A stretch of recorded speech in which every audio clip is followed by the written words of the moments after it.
Weather Service in Des Moines has issued a tornado warning for southeastern Webster County in central Iowa, northwestern Boone County in central Iowa, southwestern Hamilton County in central Iowa, until 4:45 p.m. CDT.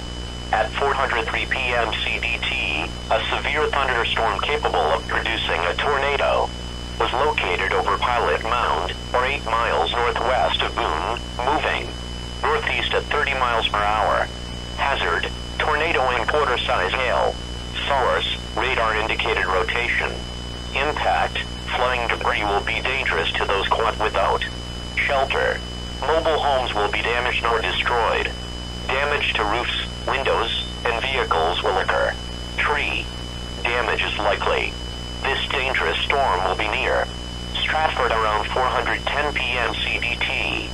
Stanhope around 4:20 p.m. CDT.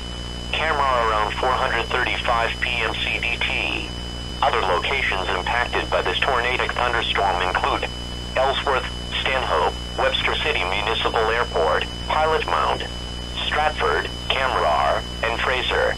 This includes Interstate 35 between mile markers 133 and 137. Precautionary preparedness actions.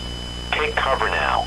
Move to a basement or an interior room on the lowest floor of a sturdy building. Avoid windows. If you are outdoors, in a mobile home, or in a vehicle, move to the closest substantial shelter and protect yourself from flying debris.